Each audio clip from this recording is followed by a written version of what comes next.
Well, back in September, I was told that I had cancer. For me, this was the third time that I heard somebody say these words to me. So now that I'm a single mother of 2 little girls, that was pretty overwhelming news to hear. I was pretty devastated. And the testing revealed that the outcome in the future didn't look very good. It was a pretty bleak picture at that point. After sitting with a girlfriend of mine, a very dear friend of mine, sitting until late, all hours of the night, I literally was sitting there banging my head on the wooden kitchen table with relentless sobs.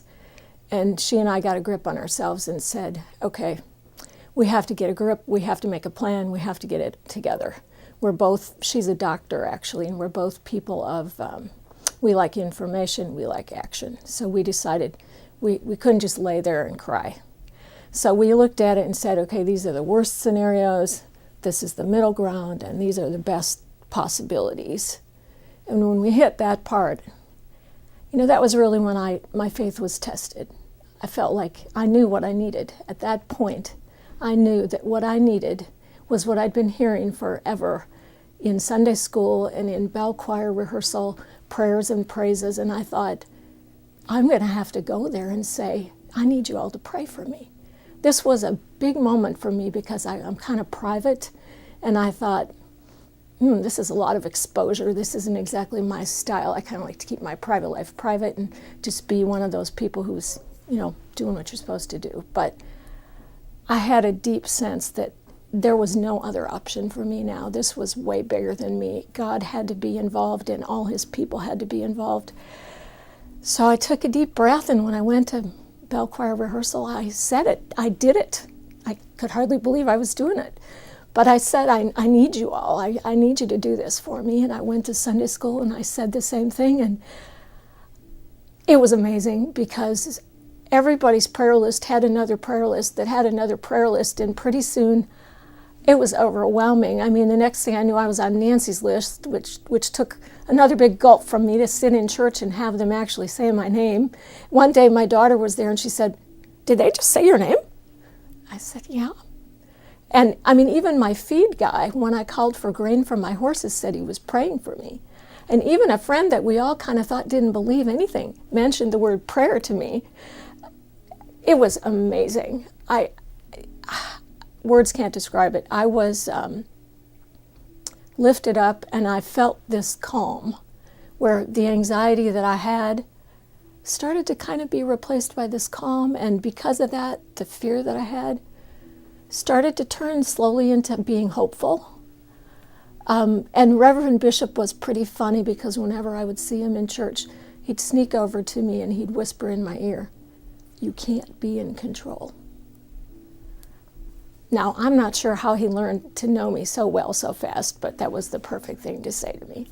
He would also whisper, your girls will be all right, because that was my other huge fear.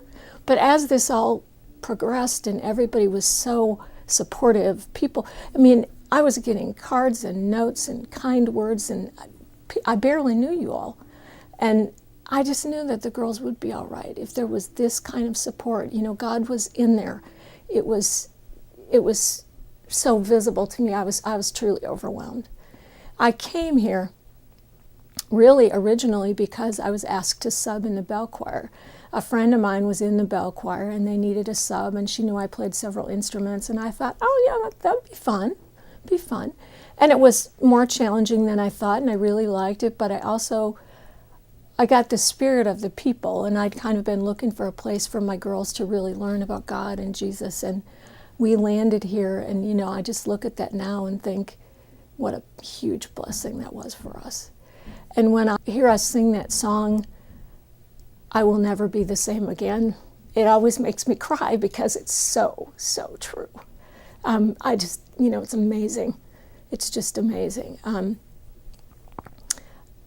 Words just can't describe it. I've been so lifted up by everybody here, and I feel so blessed that I'm here. My girls always have the CDs from the children's music ministry, and One of the songs that's on the most current one, which I think is part of their concert on Sunday, is a song that I really like. It's about Paul and Silas when they got thrown in jail for teaching about Jesus. Paul says to Silas, "How you doing, my brother?" And Silas turns to him and says, "Never been better." And Paul says, "I feel a hallelujah coming on." Well, all my prayer warriors, you have lifted me up and carried me through. And I truly do feel the hallelujah coming on. And I thank everybody. And I will be glad to lend a hand if anybody needs one, because I would like to be like all of you. I have learned so much about everything, and so much about church being part of community and part of connection. And I think that's what we were needing. That's what we were looking for, and we found it. And I'm so blessed, and I thank everybody. And today you're cancer-free? And today I got great news. All my scans and everything were clear. So we plan for a bright future.